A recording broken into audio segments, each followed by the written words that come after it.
Hello everyone, Pandey ji classes में एक बार फिर आप सबका स्वागत करता हूं। स्टूडेंट, आज हम थर्मोडायनेमिक के important topic first law of thermodynamic को डिटेल में स्टडी करेंगे कि फर्स्ट लॉ ऑफ थर्मोडायनेमिक क्या होता है और उससे रिलेटेड जो आप न्यूमेरिकल प्रॉब्लम देख सकते हैं कि किस टाइप के न्यूमेरिकल प्रॉब्लम आपसे पूछी जाती हैं, उनकी हम यहाँ पे प्रैक्टिस करेंगे, उन न्यूमेरिकल को कंप्लीट सोल्व करेंगे और देखेंगे कि इसमें हमें यहाँ पर प्रॉब्लम आ रही है और कैसे इन क्वेश्चंस को हमें सोल्व करना है। तो स्टूडेंट, सबसे पहले बात करते हैं कि फर्स्ट लॉ ऑफ थर्मोडायनेमिक्स क्या है।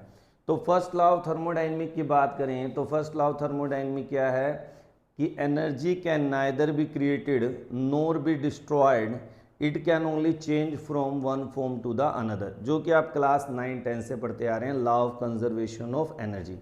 अब हम इसको अगर वैसे बात करें कि इसके इंपॉर्टेंस क्या है, तो आप देख सकते हैं कि हम डिफरेंट, जैसे मैं अपने हाथ को मैंने रब किया, मेरी बॉडी के अंदर जो एनर्जी है अब वो किस में कन्वर्ट होने लगी है, हीट प्रोड्यूस कर रही है, काइनेटिक एनर्जी। तो एक फॉर्म से दूसरी फॉर्म में एनर्जी क्या हो रही है, ट्रांसफर हो रही है। इसी तरह आपने इलेक्ट्रिसिटी ऑन की, पंखा आपका चलने लग गया, ये भी क्या है, एनर्जी एक फॉर्म से दूसरी फॉर्म में मैकेनिकल एनर्जी में कन्वर्ट हो रही है। इसी तरह अगर हम केमिकल रिएक्शन की बात करें कि फॉर्मेशन ऑफ वाटर की बात करें, हाइड्रोजन प्लस ऑक्सीजन, तो ये जब बनता है स्टूडेंट, तो इस टाइम पर जो एनर्जी रिलीज होती है दैट इज़ 285.5 किलो जूल। तो कहने का क्या मतलब है कि फॉर्मेशन ऑफ हाइड्रोजन में 285.5 किलो जूल एनर्जी रिलीज होती है। अब इसी तरह अगर हमको वाटर की डिकम्पोजिशन करनी है, हमें इसे क्या करना है, हीट प्रोवाइड करना है, तो हम क्या करेंगे स्टूडेंट, हमें 285.5 किलो जूल जब हम इसको हीट देंगे वाटर को, तो ये किस में कन्वर्ट हो जाएगा, H2 प्लस हाफ O2 में। तो कहने का क्या मतलब है कि एक फॉर्म से दूसरी फॉर्म में एनर्जी क्या हो रही है, ट्रांसफॉर्म हो रही है, मगर total amount of the energy of the universe हमेशा क्या रहता है, सेम रहता है। तो हमारे जो पूरा यूनिवर्स है उसको अगर हम कहें कि भाई उसकी टोटल अमाउंट ऑफ एनर्जी क्या है, वो हमेशा क्या रहेगी, कांस्टेंट रहेगी। That is the first law of thermodynamics. अब फर्स्ट लॉ ऑफ थर्मोडायनेमिक्स को जब हम मैथमेटिकली बात करते हैं स्टूडेंट, तो मैथमेटिकली हम क्या करते हैं उसको समझ लेते हैं। तो mathematical formulation of first law of thermodynamics, mathematical formulation, ये कई बार एग्जाम में पूछ लिया था, मैथमेटिकल फार्मूलेशन करिए। तो हम मान लेते हैं कि हमारे पास क्या है स्टूडेंट, एक सिस्टम है, ये मेरा सिस्टम है और इसकी जो इंटरनल एनर्जी है वो क्या है, U1। अब मैंने क्या किया, इसको इस सिस्टम ने क्या किया, हीट एब्जॉर्ब किया, हीट क्या किया, एब्जॉर्ब किया। तो हीट एब्जॉर्ब किया तो सिंबल क्या हो जाएगा, प्लस क्यू। जिन स्टूडेंट्स ने हीट और वर्क के बारे में अगर आपको आइडिया नहीं है या इंटरनल एनर्जी के बारे में आपको नहीं पता, तो इससे पिछले वीडियोस को आप देख सकते हैं जहां मैंने इंटरनल एनर्जी, हीट और वर्क डन के ऊपर डिटेल में वीडियो आपको ऑलरेडी दे रखी है। तो इंटरनल एनर्जी हीट जब एब्जॉर्ब करेगा तो क्या हो जाएगा, आपका साइन कन्वेंशन क्या रहेगा, प्लस। और अब आपकी इंटरनल एनर्जी जो सिस्टम की हो जाएगी वो क्या हो जाएगी, U1 प्लस क्या हो। और अगर work done on the system हो तो work done on the system भी क्या होता है स्टूडेंट, पॉजिटिव होता है, work done on the system. तो इस पर कुछ वर्क हमने किया, तो अब इसकी energy, work is also a form of energy, work भी क्या है, एनर्जी का एक फॉर्म है। तो अब इसकी जो इंटरनल एनर्जी होगी स्टूडेंट वो क्या होगी, U1 प्लस क्या हो, प्लस W। और इसको हम ले लेते हैं फाइनल इंटरनल एनर्जी U2। कई बुक्स में U1 U2 इस्तेमाल होता है, कहीं पे E1 E2 इस्तेमाल होता है, वो आप देख सकते हो, उससे कोई बहुत ज़्यादा फर्क नहीं पड़ेगा। तो जो हमारा चेंज इन इंटरनल एनर्जी है स्टूडेंट, डेल्टा U, ये क्या होता है हमें पता है, U2 माइनस U1। अब U2 की वैल्यू क्या है आपको पता है, U1 प्लस क्या हो, प्लस W माइनस U1। तो ये हमारे पास क्या आ गया, क्या हो, plus W। That is the first law of thermodynamics. Delta U भी लिख देते हैं और कई बार हम इसे डेल्टा E भी लिख देते हैं। तो ये हमारा क्या हो गया, क्या हो, प्लस W। तो this is the first law of thermodynamics. बार बार हम इस फार्मूले को क्या करेंगे स्टूडेंट, यूज करेंगे फर्स्ट लॉ ऑफ थर्मोडायनेमिक का। अब यहीं पे अगर हम बात करें कि हम कहते हैं अगर वर्क डन एक्सपेंशन में है, तो ये क्या हो जाएगा, P माइनस डेल्टा V। और वर्क ऑफ कंप्रेशन जो होता है स्टूडेंट वो क्या होता है, W equal two plus P delta V। ये हमारे रिलेशन होते हैं। अगर मैं वर्क ऑफ एक्सपेंशन को लेके चलूँ तो यही रिलेशन मेरा डेल्टा यू क्या हो जाएगा, Q minus P delta we. और अगर मैं कहूँ कि हीट क्या होगा तो क्यू क्या हो जाएगा, delta U plus P delta V. तो ये हमारे पास एक क्या आ गया, रिलेशन आ गया heat change in internal energy और प्रेशर वॉल्यूम वर्क के अंदर। ठीक है, तो स्टूडेंट हमें देखना पड़ेगा कि हमें वर्क डन कैसा दिया हुआ है, उसके बेस पे ये साइन कन्वेंशन होते हैं। वैसे तो मैं पिछली वीडियो में आपको वर्क के साइन कन्वेंशन भी बता चुका हूँ, हीट के भी इंटरनल एनर्जी। एक बार आपको दोबारा रिकॉल कर देता हूँ, क्योंकि न्यूमेरिकल आप तभी कर पाएंगे जब आपको ये सारा डाटा क्या होगा, क्लियर होगा। एक बार ये जो मैंने लिखा है इसका आप स्क्रीनशॉट ले लें, इसके बाद फिर मैं आपको आगे एक्सप्लेन करता हूँ।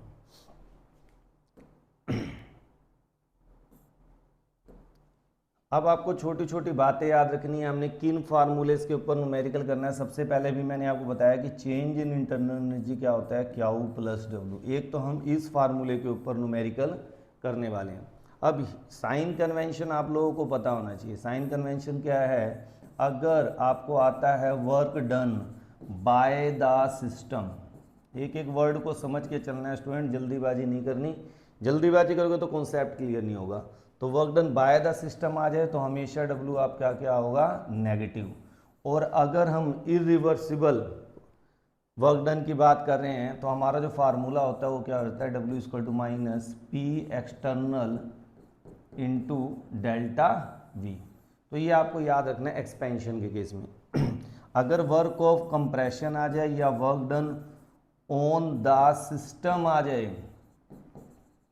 Work done on the system आ जाए तो वर्क का सिंबल क्या हो जाता है, पॉजिटिव। और हम यहाँ क्या कहेंगे, W equal two plus P delta we, P external into P delta we. ये कब है, जब work done on the system. On the system होता है तो कंप्रेशन होता है, और work done by the system होता है तो एक्सपेंशन होता है। फिर मैंने आपको एक रिलेशन और डिराइव किया था, वर्क डन इन रिवर्सिबल प्रोसेस। अगर आपको न्यूमेरिकल में रिवर्सिबल, आइसोथर्मली और आइडियल गैस गिवन है स्टूडेंट, और कह रहे हैं कि वर्क डन कैलकुलेट करो, तो आपका जो फार्मूला आपका लगेगा स्टूडेंट वो क्या लगेगा, minus 2.303 NRT log V2 upon V1, जहाँ पे V2 क्या है, फाइनल वॉल्यूम है, V1 क्या है, इनिशियल वॉल्यूम है। और अगर आपको वॉल्यूम की जगह प्रेशर गिवन होता है स्टूडेंट, तो हमारा यही फार्मूला क्या हो जाता है, log P1 अपॉन P2, क्योंकि आपको पता है बॉयल्स लॉ के according P1 V1 equal to P2 V2। तो ये सारी डेरिवेशन मैं आपको पिछली वीडियोस में देख चुका हूँ, मगर अगर किसी बच्चे ने नहीं देखी तो मैंने आप लोगों को बता दिया ताकि आपको न्यूमेरिकल समझ आए। फिर भी इसको डिटेल में देखना चाहते हैं कि डिराइव कैसे हुआ, तो इसके लिए आप इसकी पिछली वीडियोस देख सकते हैं। तो ये हमारा कंप्रेशन हो गया, एक्सपेंशन हो गया, साइन कन्वेंशन, वर्क डन का मैंने आपको बता दिया।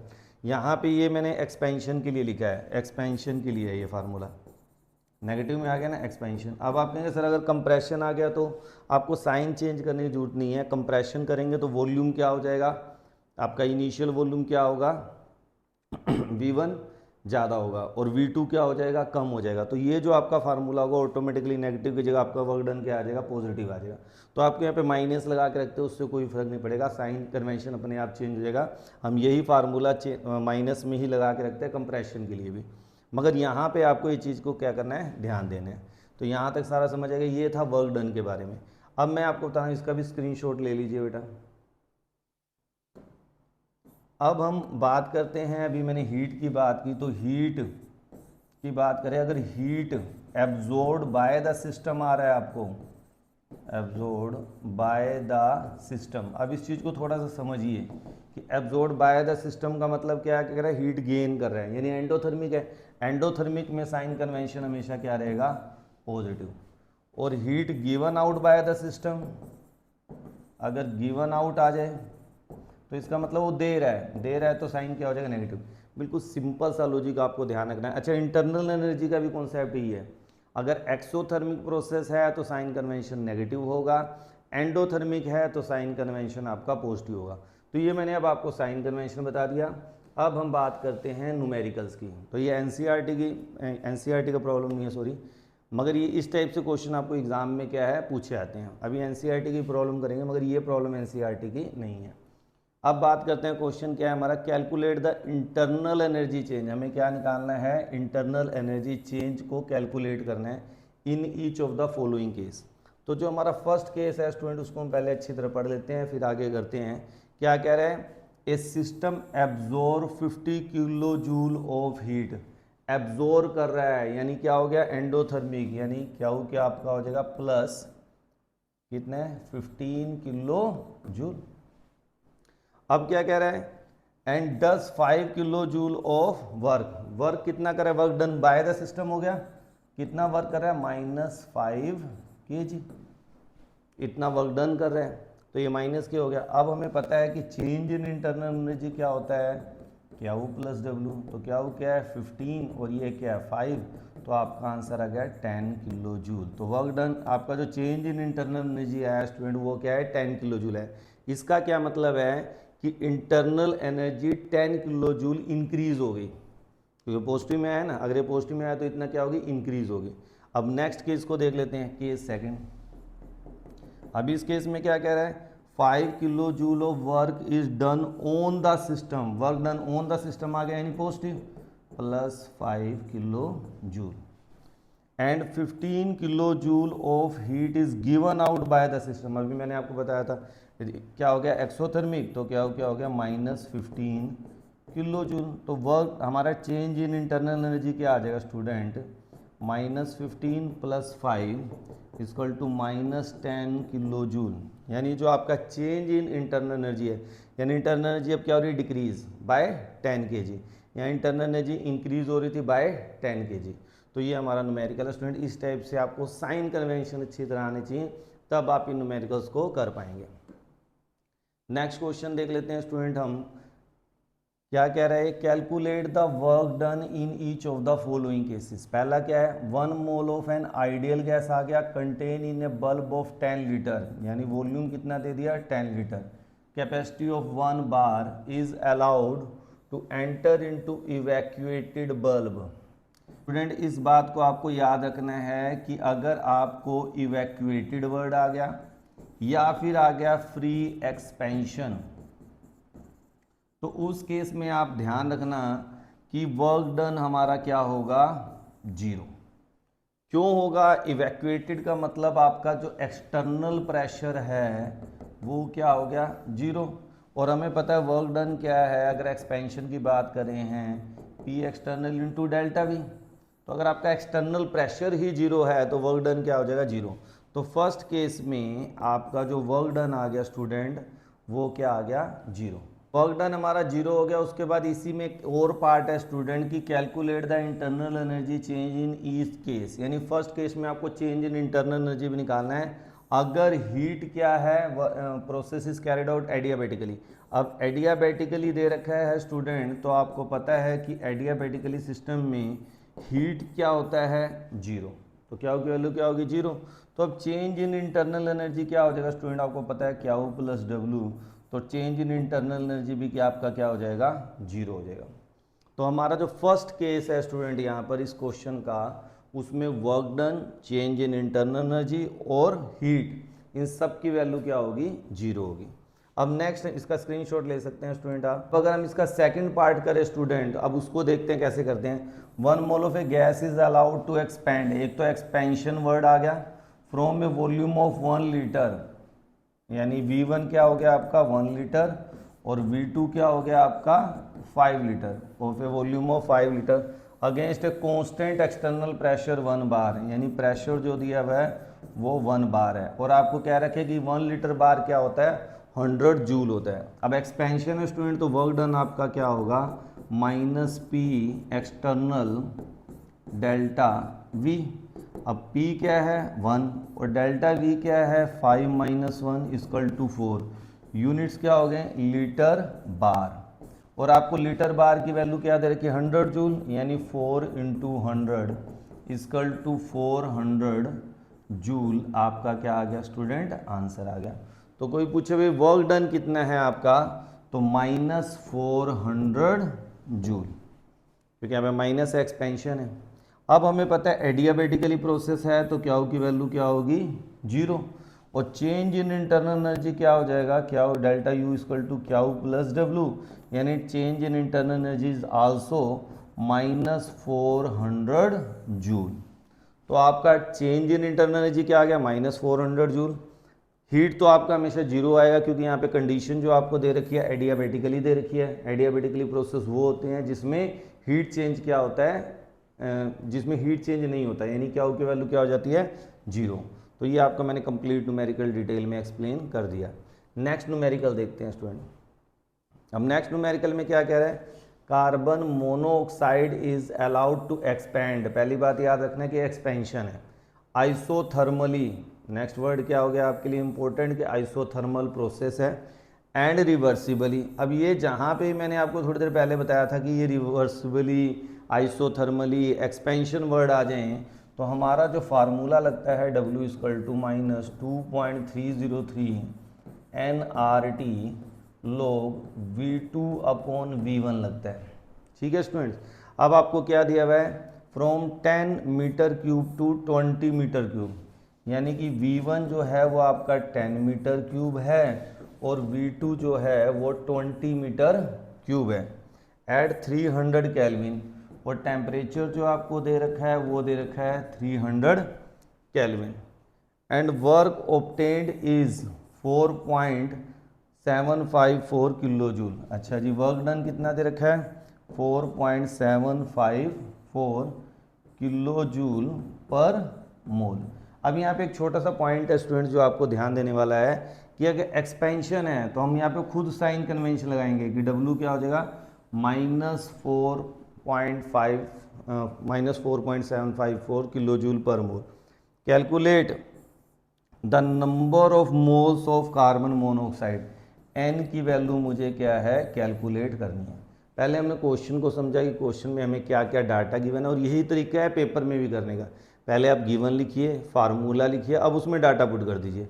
अब जो जो दे रखे हैं हम उसको पुट करने जा रहे हैं। तो वर्क डन आपको यहाँ पे गिवन है, वर्क डन कितना गिवन है स्टूडेंट -4.754। क्लियर है। अब ये किस में गिवन है, किलो जूल में है। आप इसे चाहें तो जूल में भी कन्वर्ट कर सकते हैं। तो अगर आप इसको जूल में कन्वर्ट करते हैं स्टूडेंट तो क्या होगा, हम इसका डेसिमल हटा देते हैं तो ये मेरा क्या हो गया जूल में कन्वर्ट हो गया। ये जूल में ले लिया मैंने डाटा। अब हमें क्या दिया हुआ है -2.303, N की वैल्यू पता नहीं, R कितना दे रखा है। अब आपको, अब हमने जूल में ले लिया तो R की वैल्यू क्या होती है जूल में, याद रखना 8.314 जूल पर केल्विन पर मोल। तो ये हमने डाटा यहाँ पुट कर दिया 8.314, और फिर क्या आ गया T का मतलब टेम्परेचर। तो हम इन्हें यहाँ पे क्या पुट करना है स्टूडेंट, पहले T करना है। T की वैल्यू कितनी दी हुई है, T की वैल्यू आपको दी हुई है 300 इंटू लोग। अब V2 अपॉन V1, V2 कितना है 20, ये कितना है, तो यहाँ पे आएगा 20 अपॉन 10, तो ये हमारा क्या आ जाएगा 2। और आप लोगों को पता होना चाहिए लोग 2 की वैल्यू जो होती है वो 0.3010 होती है। लोग की वैल्यू आपको न्यूमेरिकल में क्या होगी स्टूडेंट्स गिवन होगी। तो लोग 2 की वैल्यू आपने यहाँ पे पुट कर दी। अब ये देखा माइनस से माइनस क्या हो गया कैंसिल, तो जो मेरा n आएगा स्टूडेंट वो क्या आएगा 4754 अपॉन, इसको हम राउंड फिगर में ले लेते हैं, ये हो जाएगा 2.3, इसको क्या ले लेते हैं 8.3 इंटू 300, और लोग 2 की वैल्यू क्या होती है 0.3010। और जब आप इसको स्टूडेंट सोल्व करेंगे कैलकुलेशन को तो ये अप्रोक्सीमेट 2.75 मोल आ जाएगा, दैट इज़ योर आंसर। ठीक है, तो मैंने आपको टेक्निक बता दी किस तरह से डाटा पुट करना है, किस किस पॉइंट को आपको क्या करना है याद रखना है। नेक्स्ट क्वेश्चन देख लेते हैं। अब नेक्स्ट क्वेश्चन में क्या खास बात है स्टूडेंट, वो कह रहे हैं 5 लीटर सिलेंडर, एक 5 लीटर का सिलेंडर है, यानी इनिशियल वॉल्यूम इनिशियल जो आपको गिवन है वो दे रखा है 5 लीटर। ठीक है ना, contain 10 moles of oxygen gas, यानी नंबर ऑफ मोल्स कितने दे रखे हैं 10 मोल, 27 डिग्री सेल्सियस। तो 27 क्या हो जाएगा डिग्री सेल्सियस है, तो हम इसको 300 क्या ले लेंगे 300 केल्विन आ जाएगा आपका ये। तो ये क्या हो गया 300 केल्विन। उसके बाद क्या है, due to sudden leakage through the hole all the gas escaped into the atmosphere. उस सिलेंडर में लीकेज होगी किसी वजह से और वहाँ से सारी गैस क्या होगी, एक्सपेंड करेगी बाहर की तरफ, क्या क्या होगी, एक्सकेप आउट होगी। All the gas escaped into the atmosphere and the cylinder got empty. वो सिलेंडर क्या हो गया, खाली हो गया। If the atmospheric pressure is 1 atmosphere, जो आपका एटमॉस्फेरिक प्रेशर है वो अगर 1 एटमॉस्फेयर है, calculate the work done by the gas. अब हमें वर्क डन हमें क्या है, कैलकुलेट करना है। ठीक है, अब वर्क डन कैलकुलेट करने के लिए मुझे क्या चाहिए स्टूडेंट, फार्मूला आपके सामने, एक्सपेंशन हो रहा है तो क्या हो जाएगा minus P external into delta V. अब डेल्टा वी क्या है, V two minus V one. अब मेरे पास इनिशियल तो है, फाइनल नहीं है, तो फाइनल मुझे क्या करना पड़ेगा स्टूडेंट, निकालना पड़ेगा। कैसे निकालेंगे फाइनल, आपको नंबर ऑफ मोल एन दे रखे हैं, टी 300 है, पी एक्सटर्नल 1 एटमॉस्फेयर है। तो हमें आइडियल गैस इक्वेशन के लिए फार्मूला पता है, पी वी इक्वल टू क्या होता है, एन आर टी। तो हम वी टू निकाल रहे हैं, तो वी टू मेरा क्या हो जाएगा, N R T upon P. और यहाँ से क्या करूँगा स्टूडेंट, अगर मैं V2 की बात करूँ तो V2 मेरा N की वैल्यू क्या है 10, R की वैल्यू कितनी लेंगे स्टूडेंट, अब देखने वाली बात है, ये एटमॉस्फेयर है और आपका ये लीटर में डाटा है। एटमॉस्फेयर और लीटर में जब डाटा गिवन हो तो R की वैल्यू क्या होती है 0.0821 लीटर एटमॉस्फेयर पर केल्विन पर मोल। अभी हमने जो थोड़ी देर पहले R की वैल्यू पुट की थी वो जूल में की थी, मगर जब हमें P V equal to N R T इस्तेमाल करना पड़ता है तब हम आर की वैल्यू क्या पुट करेंगे 0.0821। तो यहाँ पे क्या हो जाएगा 0.0821 और टेम्परेचर आपको कितना दिया हुआ स्टूडेंट 300 केल्विन और प्रेशर आपका कितना है 1 एटमॉस्फेयर। तो ये हमने पुट कर दिया। अब इस सब को सोल्व कर लेते हैं स्टूडेंट। तो ये हम सोल्व करेंगे तो क्या हो जाएगा, इसको मैं राउंड फिगर में कर दूँ तो क्या हो जाएगा, ये 10 से मतलब यहाँ पे आ गया डेसिमल और ये फिर किया तो 2 जीरो यहाँ पे आ गया, यानी 82.1 इंटू 3। तो ये मेरा आ जाएगा 3624 यानी 246.3 लीटर। ये मेरे पास किसकी वैल्यू आ गई स्टूडेंट, V2 की। अब मेरे पास V2 भी है और मेरे पास V1 भी है। अब मुझे क्या चाहिए, चेंज इन वॉल्यूम। तो चेंज इन वॉल्यूम स्टूडेंट क्या हो जाएगा, delta we V2 minus V1 और V2 दे रखा है आपको 246.3, इसमें से हम क्या कर देंगे 5 सब्ट्रैक्ट कर देंगे, आपका आ जाएगा 241.3 हमारे पास लीटर आ गया, यानी डेल्टा वी क्या आ गया 241.3 लीटर। अभी आपने वर्क डन का फार्मूला लिखा था P external into D delta we. ठीक है, अब थोड़ा डाटा अब क्या कर लेते हैं स्टूडेंट, तो वर्क डन मेरा क्या हो जाएगा, वर्क डन क्या हो जाएगा, इसकी वैल्यू क्या है 1 और डेल्टा वी आपका क्या आ गया 246.3। अब इनको मल्टीप्लाई करेंगे तो यही है, तो ये क्या हो गया लीटर एटमॉस्फेयर। और 1 लीटर एटमॉस्फेयर स्टूडेंट याद रखिए, यहाँ पे आपको डाटा वैसे गिवन भी है कि 1 एटमॉस्फेयर लीटर क्या होता है 101.3, तो ये किसके इक्वल हो गया 101.3 जूल। ठीक है ना। अब अगर हम इस वाली वैल्यू को इससे मल्टीप्लाई कर दें तो हमारा आंसर किस में आ जाएगा, जूल में आ जाएगा। तो जो आपका वर्क डन आएगा स्टूडेंट वो आएगा माइनस 246.3 इंटू 101.3 और इन दोनों को मल्टीप्लाई करेंगे, मैंने यहाँ पे मेंशन कर रखा है वर्क डन माइनस 24443.3 जूल। ये आपका क्या आ जाएगा, आंसर आ जाएगा, इसको मल्टीप्लाई करते हैं। तो आपने समझा कि हमने इस टाइप के न्यूमेरिकल कैसे करने हैं। पहले हमने क्या किया, इनिशियल वॉल्यूम के लिए हम गिवन है, फाइनल वॉल्यूम निकाला कैसे, P V equal to N R T, V two निकाल लिया, V1 है हमने डेल्टा V निकाल लिया। प्रेशर आपको 1 एटमॉस्फेयर दे रखा, वर्क डन का फार्मूला एक्सपेंशन क्योंकि कर रखा है, एक्सपेंशन है तो minus P external into delta V हो जाएगा। तो इस तरह से आपने ये पूरा टोटली क्या कर लिया स्टूडेंट, क्वेश्चन को सोल्व कर लिया। अब नेक्स्ट क्वेश्चन को देखते हैं। तो नेक्स्ट क्वेश्चन देखते हैं, क्वेश्चन नंबर 5। वो क्या कह रहा है, in a figure given below represent PV diagram, pressure volume diagram given है, different stages of thermodynamic process, calculate the work done in each stage and also the net work done in the complete cyclic process।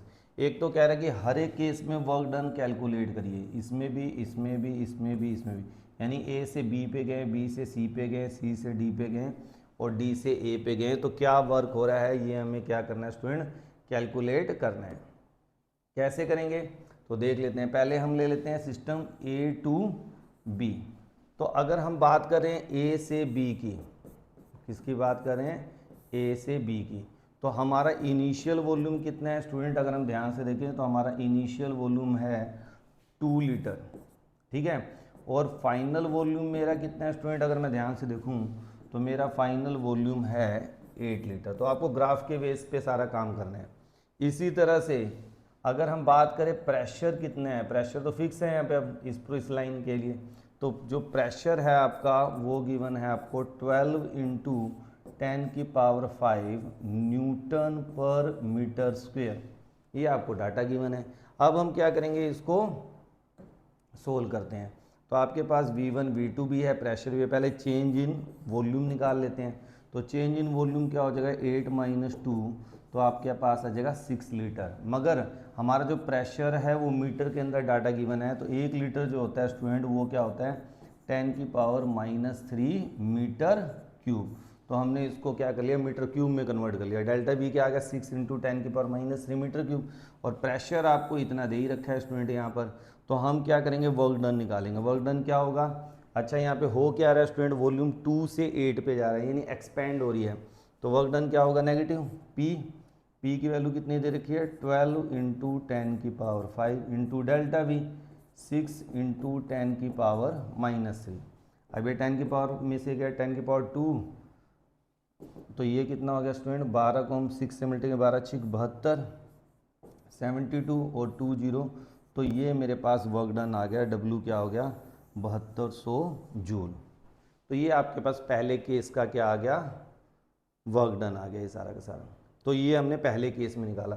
तो यहाँ पे जो आपका work done आ गया वो आ गया -200 joule, ठीक है। इसका स्टूडेंट आप स्क्रीनशॉट ले लें क्योंकि मुझे इसे रब करना पड़ेगा। तो ये हमने इस तरह केस में पहला निकाल दिया।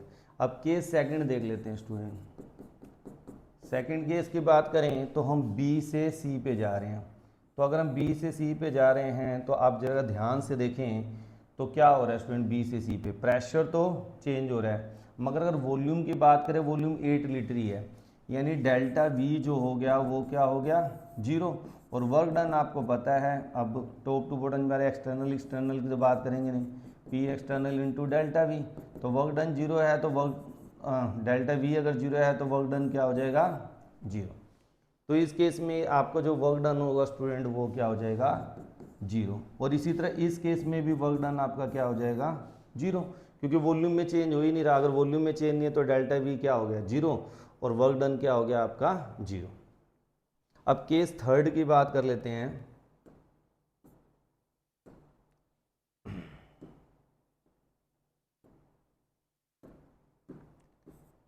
केस थर्ड यानी कि C2D। अब C2D की बात करें, इनिशियल वॉल्यूम क्या है आपका 8 और फाइनल वॉल्यूम क्या है 2। तो कहने का मतलब 8 से 2 पे जा रहा है, यानी कंप्रेशन हो रहा है, ये चीज़ें आपको ध्यान देनी है। और डेल्टा वी तो मेरा कितना आएगा 6 लीटर आएगा, और उसको मैं कह दूंगा 6 इंटू 10 की पावर -3 मीटर क्यूब, ये मेरा डेल्टा वी आ गया।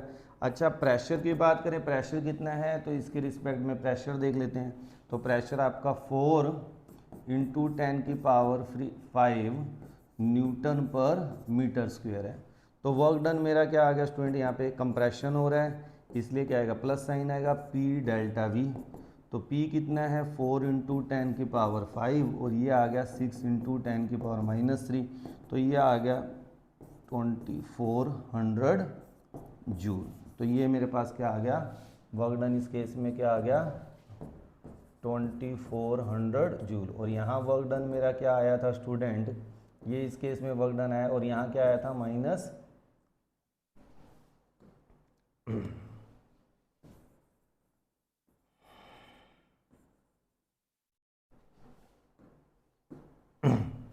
अब हमारा जो वर्क डन आ गया इस केस में कितना आ गया स्टूडेंट 2400 जूल। और इस केस में हमारा वर्क डन क्या था -2 700 जूल, और यहाँ पे वर्क डन क्या था 0, और यहाँ पे भी वर्क डन क्या था 0। अब वो कह रहा है अलग अलग तो आपने निकाल दिया, also calculate net work done. अब नेट वर्क डन अगर मुझे निकालना है टोटल, तो work net work done total क्या आएगा, इन सबको ऐड कर दें तो क्या हो जाएगा -7200 और प्लस क्या हो गया 2400। अब इसको सोल्व कर देंगे स्टूडेंट, तो जो हमारी वैल्यू आएगी वो क्या आ जाएगी 4800। तो वैल्यू क्या आ गई हमारे पास 4800 जूल। अभी हमारा वैल्यू क्या आई है नेगेटिव में आई है। नेगेटिव का मतलब क्या आ रहा है work done by the system. तो ये सारा जो प्रोसेस है इसमें work done by the system हो रहा है। तो इस टाइप के आपको फर्स्ट लॉ ऑफ थर्मोडाइनमिक्स के न्यूमेरिकल पूछे जाते हैं। तो स्टूडेंट मैंने आपको काफ़ी डिटेल में फर्स्ट लॉ ऑफ थर्मोडाइनमिक क्या है, उसके न्यूमेरिकल क्या हैं, वो सारा एक्सप्लेन कर दिया है। नेक्स्ट वीडियो जो हम बात करेंगे वो हम बात करेंगे एंथोल्पी की, कि एंथोल्पी क्या होता है और उसके ऊपर न्यूमेरिकल कैसे करेंगे। तो नेक्स्ट वीडियो में बहुत जल्दी मिलते हैं। Thank you, have a nice day.